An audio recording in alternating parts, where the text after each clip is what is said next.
Hello, and welcome to another episode of Coco and the Sun podcast. I'm your host, Malika Critchlow. And today we continue with the Hathor Material by Tom Kenyon. I believe we are on chapter 4. Or is it chapter 5? The fair opening. I cannot remember.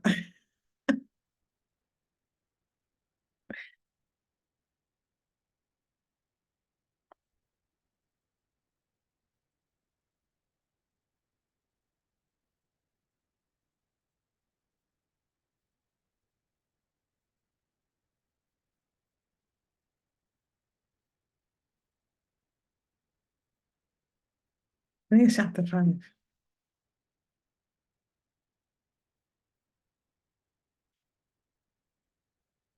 Chapter 5, the Pyramid of Balance. Let me check. Hold on. I can see by the last episode that we did. Oh, we did chapter 4. So, chapter 5.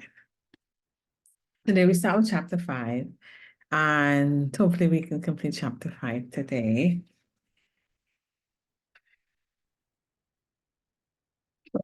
Let's see how long it is.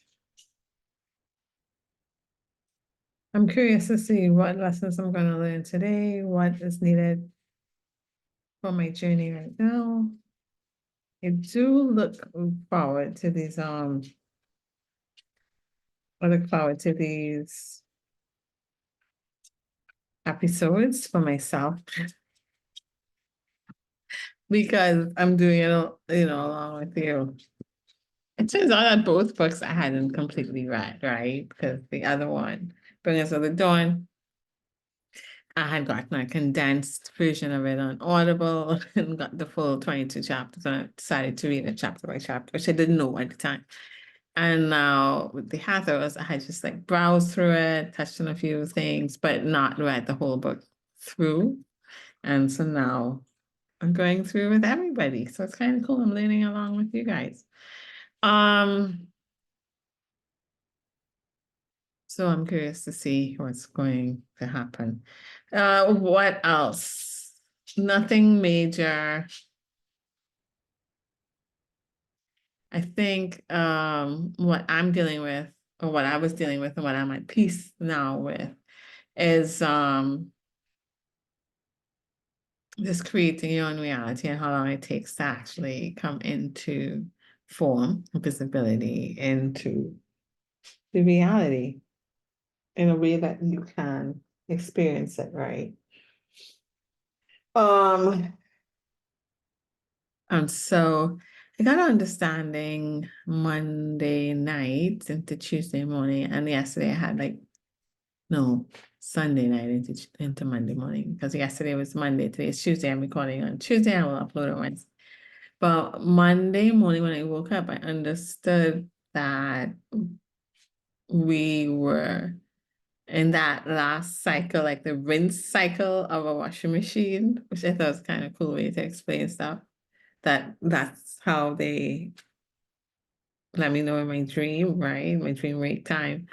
We were in the last spin, the last rinse spin cycle where they wring out everything and get everything out so that we can now accept fully, I think, the love energy, because it said like love, abundant energy. I saw a lot of peacocks, kind of peacock feel, like the energy coming in was something to do with similarity to peacocks. I see peacocks as well-being and wealth and uniqueness and being yourself and walking around as yourself, your own beautiful, unique self. But also I see it with abundance, wealth, um, royalty, decadence. Because I think the colors are so rich, with the feathers and stuff like that. The white peacock, I really, really see as like next level. So, but I was in a white peacock. It was like, the greens and the purples and very vibrant. For me, that I understood that abundance was coming in now, and love, love, love. And yesterday was like a blissful day. I was at peace the entire day. And then last night, I was just like, it's like bliss, but loving bliss. Like I was just feeling love, love, love. I was even like, I don't even think I could eat a chicken sandwich. You know, I love chicken sandwiches, but I love chicken. Um, I don't have to have beef. Beef is okay. I don't have to have it. I don't have to have pork. I don't have to have lamb. I don't have to have any of those things. But chicken, I love chicken. And last night I was feeling like I don't even want to eat chicken. Like I just don't like first time ever felt like that. And but just very, very loving, very connected, very I don't know, I guess that's what oneness must feel like. It was very really a beautiful feeling. And it lasted like a very long time last night. I wouldn't say like crying or anything, but like teary-eyed, but not sad, just beautiful feeling, like beautiful connection. So I don't know, I feel like those energies are coming in. And so I think I'm curious to see like how it spins out, like how it shows up. I think it's coming in this week. With that Jupiter Uranus conjunction that we're getting. It was brought to my attention by my friend Kai on Sunday afternoon. She had mentioned it and I didn't know anything about it. Apparently, this is the big thing for 2024. And then I started Googling it and then I started seeing YouTube videos and stuff coming up on it, which it wasn't coming up before. So Kai brought that in, brought that energy in. And then I had the dream that night. It was like saying, you did it. You did all the work. You kept believing. You held on. It was wobbly there for some time, but you still came back to the belief of creating the reality and you being able to do that, right? You connecting with self and understanding who you are. The dog. The day I asked and intended to communicate with the dog in a much clearer way that I can understand him, and he has been letting me know with his looks and his attitudes. And now like he came right by me to walk. I think he wants to go for a walk. We've done 2 walks already for the day. He usually gets 3, right? But he will get one this out like later on. Like he wants it now, I think. That's why but I've enjoyed the dog. Um yeah, so I feel at peace. I feel like the energies are coming in good now, and we're going to start to see changes and new beginnings ruling and opportunities, and the dots are starting to connect. I think we're going to start seeing that this week, later into the week, into next week, and depending on where you are in your process, it may not come exactly on the 20th or the 21st or the 19th, but it'll be around that time or probably a little after, a few months after, but I think it's starting to come in now, especially if you've been going through the process. um I think that's how I feel. Time again will tell if I am correct. I'm feeling really at peace with it today, not as blissful as yesterday. Today I woke up saying I want to be as blissful as yesterday. I want to experience that again, but maybe we're not able to hold that all the time. Maybe it will blow our fuses. So I trust whatever I'm experiencing every day. It's part of my own process and what I need to experience for my own evolution.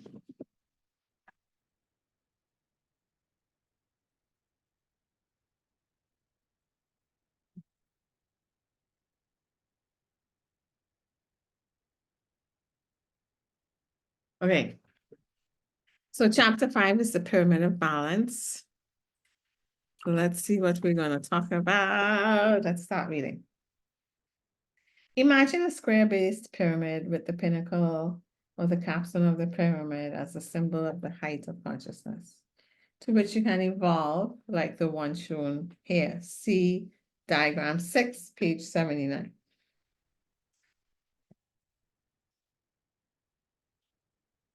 That's diagram 6, page 79. And underneath says diagram 6, the pyramid balance. The pyramid has a square base. The circle represents the 4 base points or aspects of stability.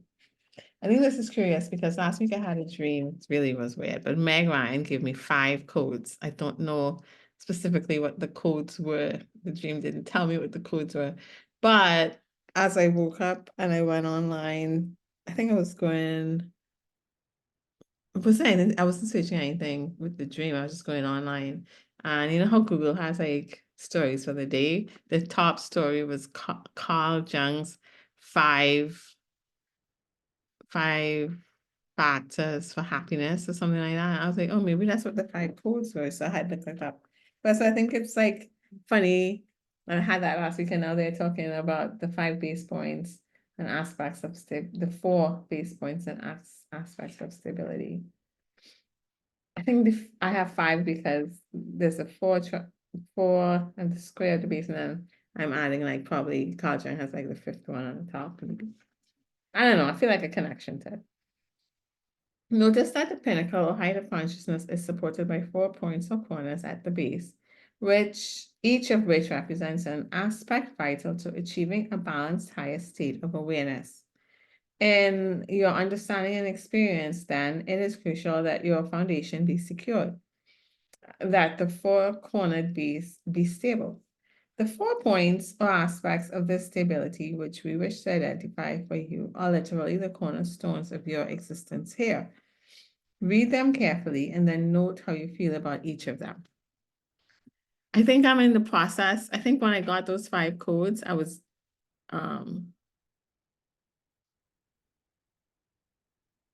getting like a completion of that stability, or being told that I will be stable, like it's coming in.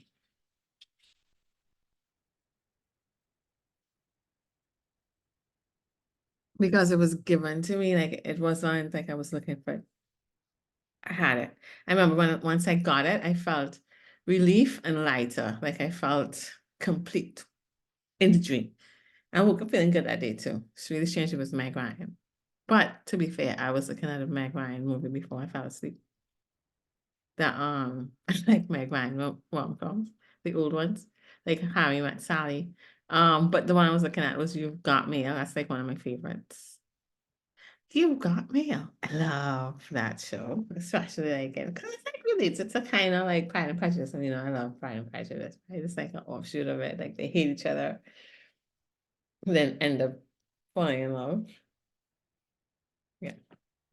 Anyways, the 4 points or aspects of this stability which we wish to identify for you are literally the cornerstones of your existence here. Read them carefully and then note how you feel about each of them.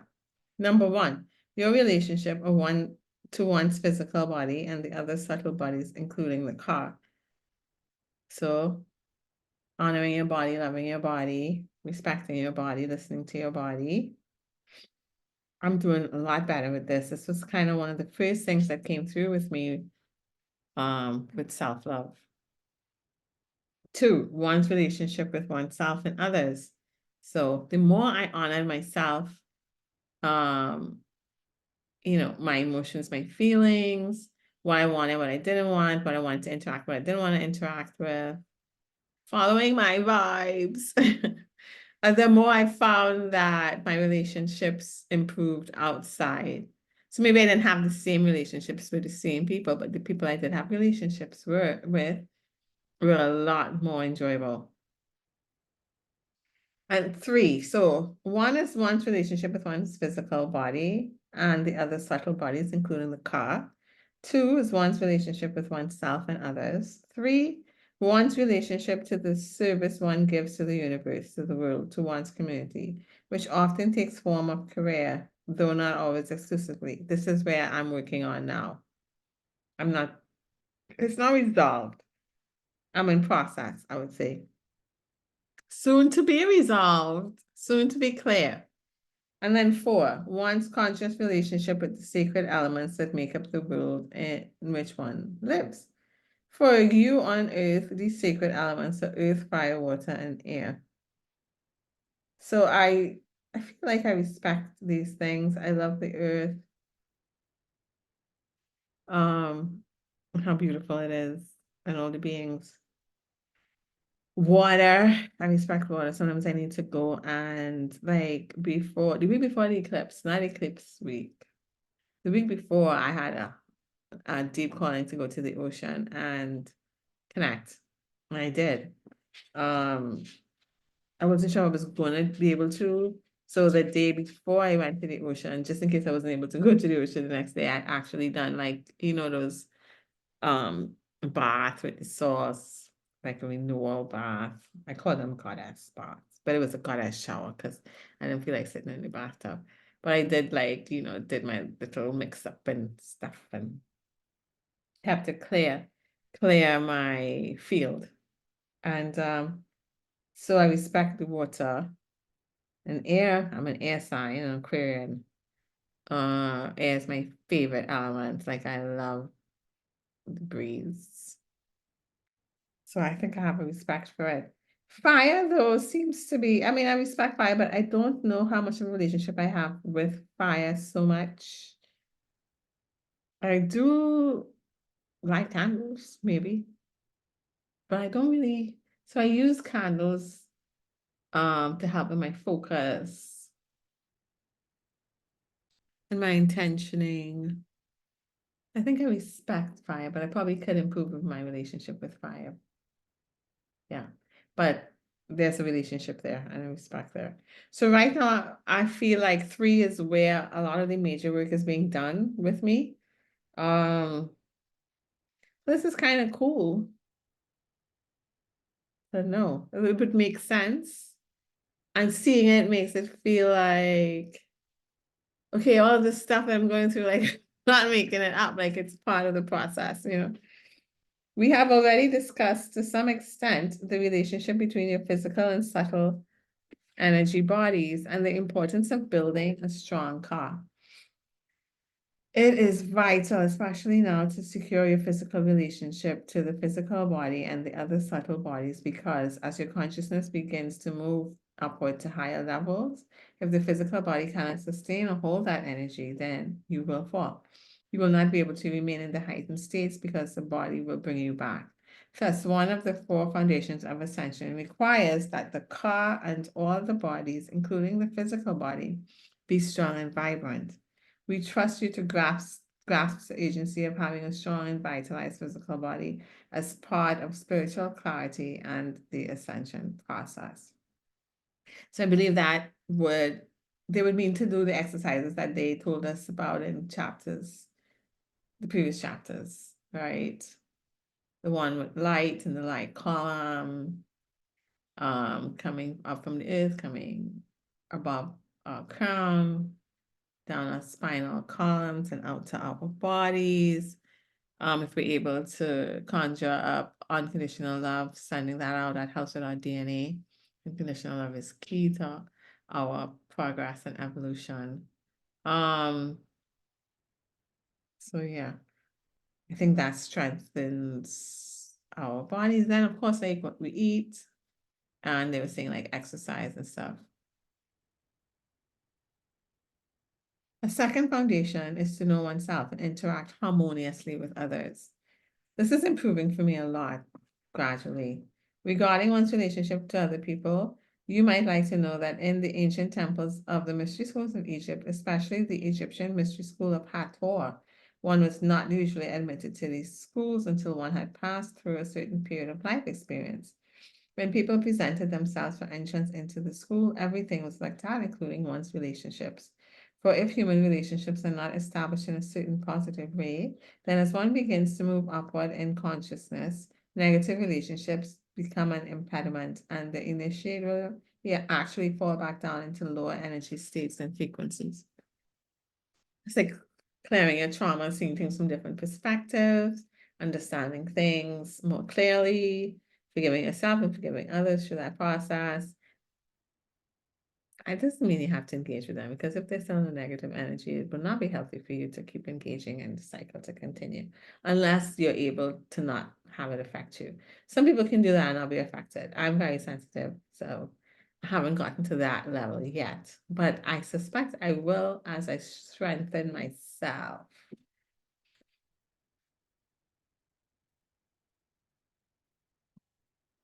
Okay, there's one glitter on my lip and I can't get it off.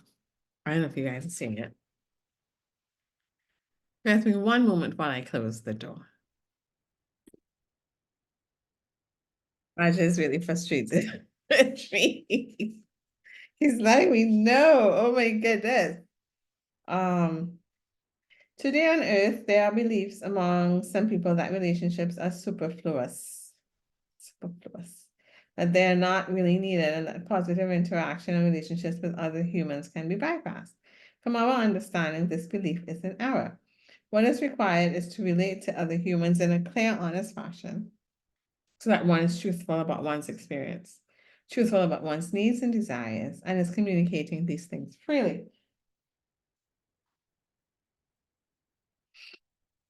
The way consciousness expresses itself through relationships allows one to have a powerful mirror that reflects back one's unresolved placings. It is easy to delude oneself into believing that one has attained a certain level of awareness and compassion when one does not interact with other humans. But as soon as one chooses to interact, if one is honest and clearly aware, then those places in oneself that are not loving, are not compassionate, would come clearly into one's awareness. Why? Because the other person or persons will rub you the wrong way. So relating can create friction and considerable uncomfortableness, even pain.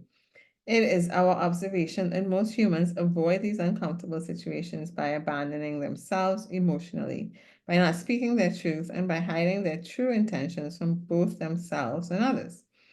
Then what happens is that in that moment of opportunity where awareness could have become crystalline and clear, it becomes muddied and unclear. Unfortunately, this is a condition that is frequently experienced in relationships. There are many reasons why this imbalance occurs, but without going into all the various reasons, we offer you a solution. The essence of our solution is that in relationship with other humans, strive to be more direct, more honest, more truthful with yourself about your needs and desires, and then communicate those more clearly to others. Many teachers on earth and from the higher realms have spoken about the importance of relationships for thousands of years. We simply join with them in emphasizing this truth. When you can incorporate this second of the 4 base points of your ascension pyramid, the pyramid becomes more secure and solid. It becomes a support that allows you one more level of reaching up towards the top of the pyramid to higher states of awareness and consciousness. The third base point of the pyramid has to do with how you spend your time on earth. Your work in the world, your work in the world, your service to others. For most people, this is your career, although it may not be exclusively your career. It may be other things that you do well. It is how you engage the world, how you meet the world, and what you give the world in terms of your energies, your focus, and your service. There is a phrase, work is love made manifest. We are in agreement with this. The work that you engage in is a way for you to manifest your love, your awareness, your consciousness, and your mastery. It reflects back to you your personal expression and the places in yourself that are not clear, the places in yourself where you are muddled or chaotic. So if you find yourself unfulfilled by your work, unfulfilled by the way in which you are engaging the world through expressing your creativity and love, then we suggest that you look to those places in yourself where you are unclear about your intentions in that realm. The problem is not with work. The problem is how one engages or resists engaging the world through the energy usage called work or service. The fourth and final base point of the pyramid is one's conscious relationship to the elements, the sacred four. Although we will speak more about this later, we shall simply say here that the elements that make up the earth are earth, fire, water, and air, space. Air and space is the same thing? I always think of space as ether. I like ether. Anyway, we are speaking here of the elements in terms of their subtle state as metaphor, not in the elements as you understand them in chemistry. These sacred elements are actually great conscious beings, which may be a new understanding for some people. The element of air that moves around you and through your body is conscious. The air that you breathe, the space that you move through is a conscious thing, a conscious being. The earth element that supports you and is actually comprising your body is conscious. The waters of the earth, the waters that move through the sky in the form of clouds, and the waters of your body are conscious. The fire element is conscious as well. What has happened at this plane of existence is truly a miracle. For these four beings, these vast beings of earth, fire, water, and air, in brackets, space, have joined together to allow you to have a physical body form. It is a gift that is given freely so you might have the benefit of experience in a denser world than from where you come. Without these conscious beings' work and mutual cooperation under the creative desire for your existence here, there would be no evolution possible on this three-dimensional plane. In fact, there wouldn't be a physical plane at all. Forming a relationship of gratitude towards these beings begins to create a more cosmic and universal understanding of the Creator's energy at a local level. One does not abuse the world one lives in when one recognizes the sacredness of these beings that allow your world to exist. This is really beautiful. It is out of their compassion, their love, and their service that you are able to evolve. For they, like all beings, have the four base pyramid of balance in themselves. Their work and their service is to provide a continuity of existence in this realm, so the elements are balanced and the physical world continues. That is their work, that is their service, and that is their devotion and their dedication. They evolve through their service to you and to all other kingdoms in this realm, in this dimension. You are the beneficiary. However, generally speaking, in these modern times, humans are now disconnected from the ancient understanding of the sacredness of these elements and sacredness of the earth. Your indigenous people are the ones who still hold this knowledge in their tribal understanding. But for the most part, the modern technologically oriented human has been separated from this truth. So many people wander through the world searching for something called peace, agitated because they cannot find a place to rest. The modern consciousness that has become technologically oriented continues to create new technologies, ever hoping that these new advances will give one that place to rest and peace. Yet it does not happen. The irony and tragedy of this is that the place of rest is here right now. It surrounds you. It comprises the elements of your body. If you will but see and feel the sacredness of the earth and of your body, you will find that place of rest. From there, you can begin the ascending process, moving closer to the creative one you call God. As we have shared, there are four positions that form the base of the consciousness pyramid that allows one to move into spiritual awareness with stability. There are some methods that allow one to bypass these four positions and move very rapidly to the highest states of consciousness and awareness.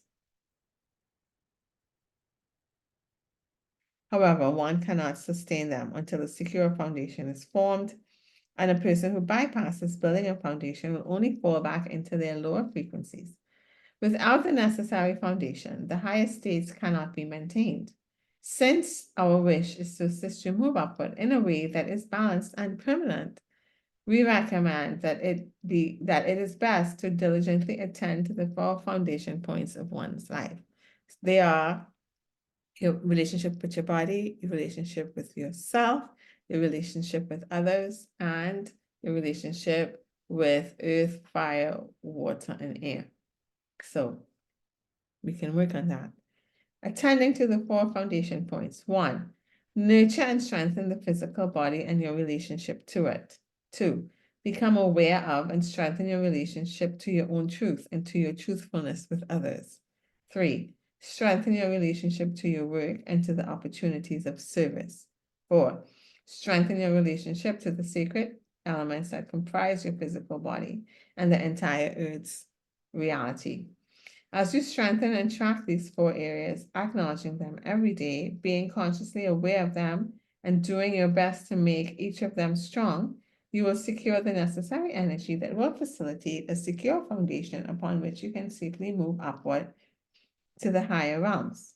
And now, do you have any questions, Virginia? Virginia be asking some good questions, I cannot lie. Virginia, I do have one about the four elements. Is there a relationship between what we call the elements and the archangels? For example, Archangel Michael and fire, or Devas and fire? That's a cool question.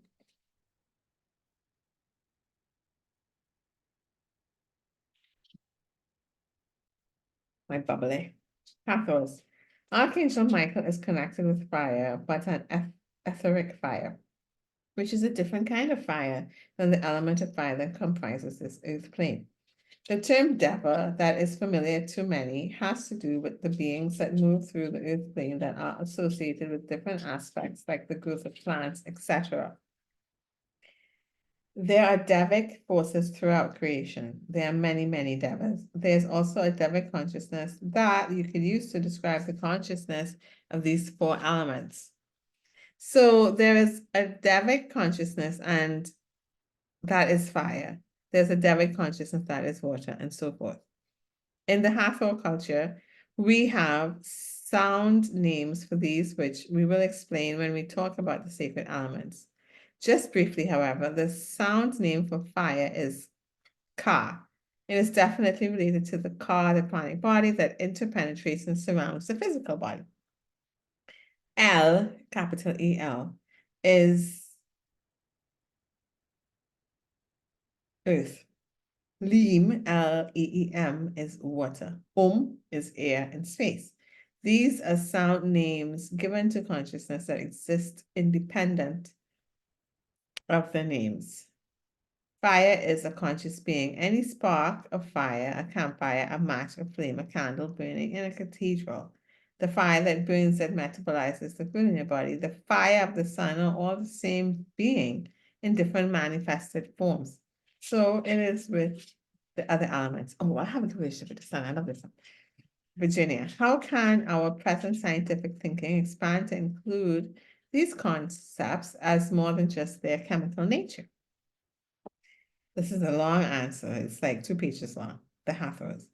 We have been referring to a different level of consciousness than what you would call the elements of the periodic table, which are the molecular building blocks, the atomic structures for matter.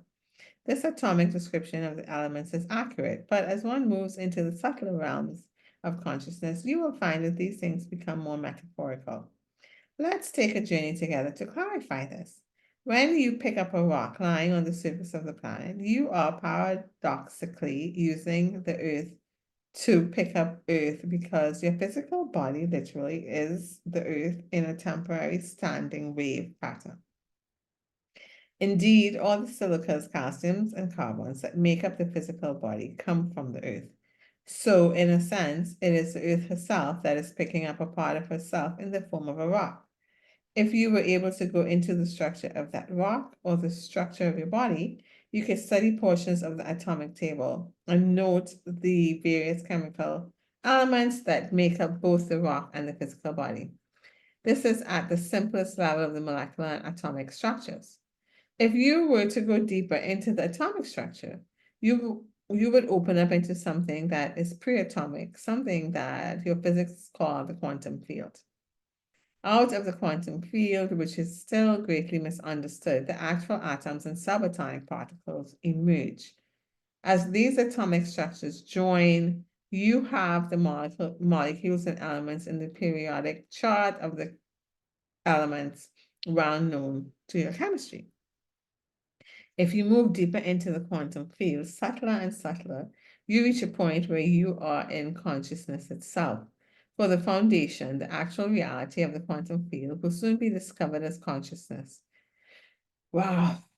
So the physical elements are but an outpicturing from consciousness at the subtlest, deepest level into matter.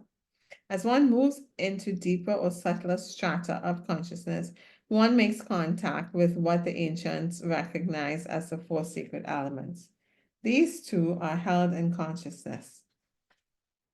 They are concepts, but not mere mental concepts. They are alive. When you get to this level, your language is extremely limited. Consider the possibility that the element of fire is a conscious being, a field of intelligence, might be a more accurate description. This field of intelligence resides in the subtlest realms of matter, that boundary world where consciousness bursts itself into physicality. From this underworld of matter, this intelligence extends into the physical world as a process of oxidation. So amazing. They are so like in depth with their explanation. When the conditions are right, there is a spontaneous arising of fire through the interaction of oxygen, heat, and that which burns the fuel. Your science is very clear about chemical events that lead to combustion, but there is as yet no understanding of what happens at the quantum realm, or what we refer to as the underworld of matter.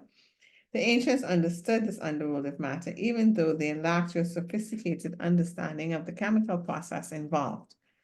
Nevertheless, as a result of contacting the deeper layers of consciousness through trance and meditative states, the seers of times past learned how to approach the four sacred elements of fire, earth, water, and air as living consciousness. That is why in the early days of this planet, these elements were actually worshipped as deities.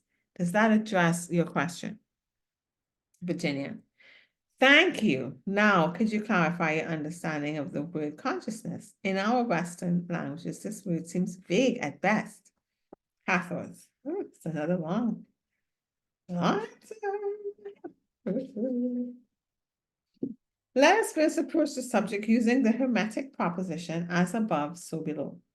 This simply means that any level of consciousness will recapitulate or reflect those levels above it and below it. It is simply a matter of scope or dimension.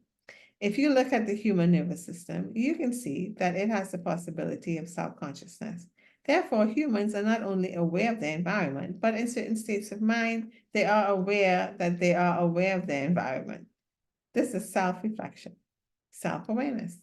From a physical standpoint, this is made possible because the brain is organized so that it can neurologically reference back to itself. This is self-consciousness. When one is awake or aware of what is happening around oneself, one would say one is conscious. However, we would say to you that as a human, you are generally aware of less than 1% of perceptual reality. This happens because the brain filters out most of what you perceive according to what you expect to perceive, and also because your five senses only provide a very narrow frequency bandwidth of light, sound, and other energy realities. Within that narrow frequency bandwidth, there is a rich world to be discovered and explored, of course. It is, however, only a tiny percentage of what is actually there. If you were to sit in your chair in your room while reading this book, you would be aware of what is happening in the room and also aware of what is happening in your mind as you read these words. But you would probably not be aware of what is happening 100 miles away from you because your nervous system does not extend that far. Your five senses are reporting from a very localized place. There are states of consciousness that you can enter and experience, though that yogis and the ancients have explored extensively. It is possible, as your Western science is already beginning to verify, that in certain states of consciousness, a person sitting in a room can become aware of what is happening hundreds of miles away. This phenomena is called remote viewing and is possible due to the existence of the subtle nervous system. The physical nervous system, brain, spinal cord, and peripheral nerve senses highly restricted bandwidths of sensory information, while the subtle nervous system is less bound by the physical nervous system and thus is closer to the quantum field of consciousness itself. As this subtle nervous system becomes more developed, awareness can extend into the quantum field where it is possible to pull information to yourself that is non-local, meaning beyond where you are physically located. The impressions are received in the brain as with the physical nervous system, but the source of the impressions is not sensory, as most people think of such things. As you move deeper and deeper into consciousness, you become more non-localized, more connected to a greater realm of awareness. So that finally, at the deepest levels of consciousness, you are aware of all things. This is called being omniscient, omniscient, omniscient, omniscient,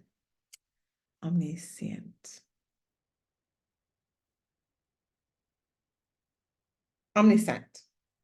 It is possible. It is a potential for humans to reach this state. Of course, at that point, you would hardly be human by human standards today, but you would still have a physical form.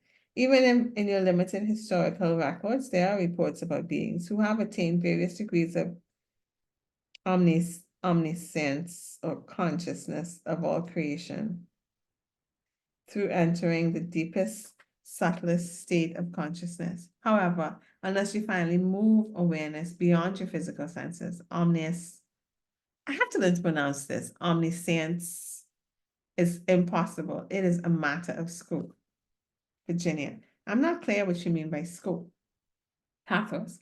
Scope means the territory that one is aware of. If you are focused on the words of this page, for instance, you will not be aware of your surroundings. If, however, you were to look around you, your scope would change and you would see things that you were not aware of before. Consciousness is like this as well. If your focus is only the five senses, then that is what you will sense. If, however, you develop your subtle nervous system as well, you will also begin to sense other levels of awareness. These other levels of awareness have been and will always be. They are a part of the fabric or underpinnings of the universe. But when your primary focus is the five senses, the subtle impressions are eclipsed. The principle of scope then refers to which frequency domain you are attending to, where you put your attention, in other words. In terms of consciousness, the laws are very clear. The principle of scope determines what you are potentially aware of. If you expand the scope of your conscious awareness, then you will be able to enter the subtle realms of consciousness, the bedrock from which all these things emerge into existence. If you do not expand your scope or focus, you cannot enter the subtle realms. Interesting. Also, I am in the sun, like today is an afternoon reading. I'm in the sun. Enjoying all the love the sun is giving me. Okay, Virginia, is this why we need help and instruction? The Hathors. Yes. Those beings, humans included, who are saints of the various traditions, have attained a certain level of knowledge and practice. They have been able to find that passageway into the deepest self. Because they have done this, they hold its energy vibration. Being in their presence or learning from them, you can more easily enter higher conscious domains. Virginia, thank you very much. Speaking of help and instruction, have you any advice to assist us in communing with the sacred elements so that we may truly appreciate them? Indigenous people do this, but for those of us with our Western mindset and indoor environment, the task seems enormous. The Hathors. When we get to the section of the sacred elements, we will make some suggestions about this. Generally speaking, however, we will comment that people in modern societies do tend to isolate themselves from the elements. They seal themselves hermetically in houses, in rooms where the air does not often enter, where the temperature is kept within a narrow range. We are not saying there's anything wrong with comfort, but we are saying if you live in a continual state of cutting yourself off from the interaction with the elements, then you cannot form a relationship with them. So our suggestion would be to get outside more often. Virginia, is there any helpful comment you could make to clarify how we might address the levels of consciousness as they relate to God? Hathor, God does everything. That is the mystery of it. In our understanding, the source or the creator is non-dual, neither male nor female. We believe that this ultimate source set into motion multiple vibratory fields that manifested into the different worlds and into the different dimensions. Those vibratory fields still continue on, because if they were not vibrating according to the will of the one, everything would cease to exist. Therefore, it is through the grace of God that everything continues. Within those vibratory fields, many different consciousnesses have emerged. Those consciousnesses have, at various levels, and have free will according to the grace of the one. Within those realms, where many different life forms have their being, they are able to act according to free will. Again, the quotation, as above, so below, explains the mirror of the creative process of the one. In this process, all the beings that are consciously aware through the grace of the one have free will and are able to create in a similar fashion as the one.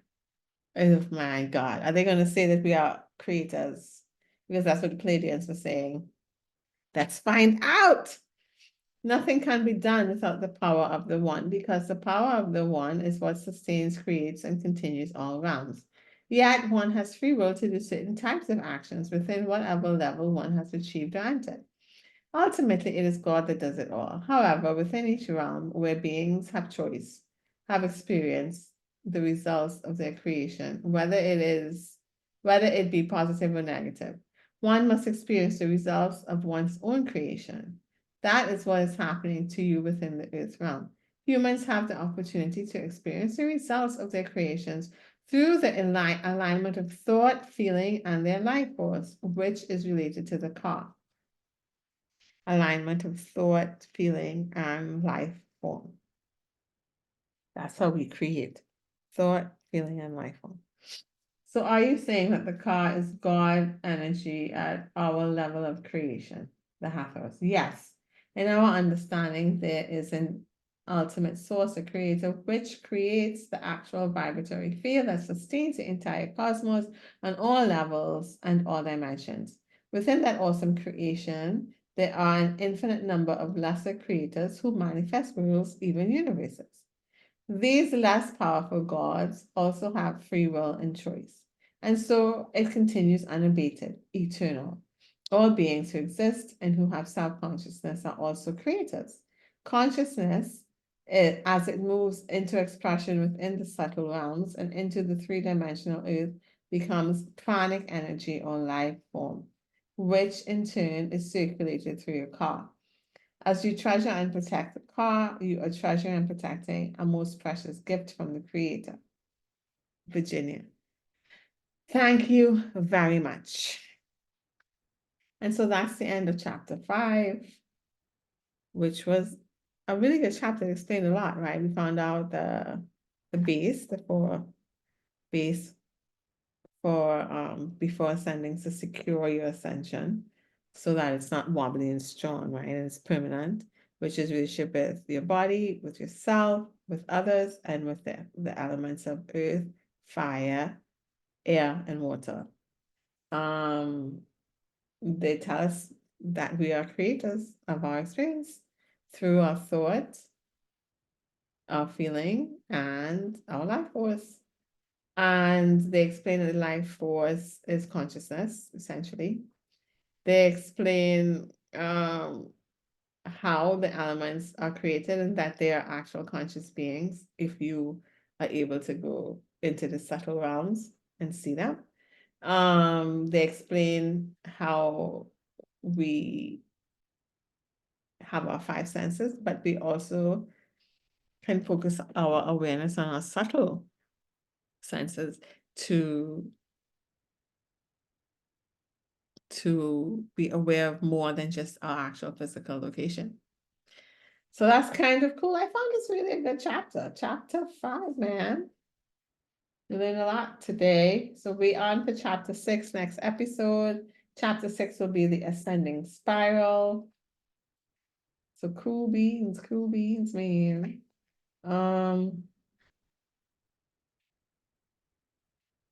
wait to see what they share with us there.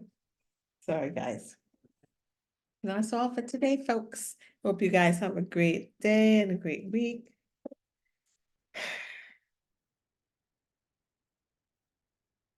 I hope you're able to create the reality you want for yourself. and that you are gentle with yourself in the process of your own unfolding and self-discovery, that you are loved and that you know you are loved. And take time, man. Ease, be gentle. As I say that to you, I also say it to myself, because sometimes I forget. Anyways, so have a great day, and we'll catch up again next episode. Bye.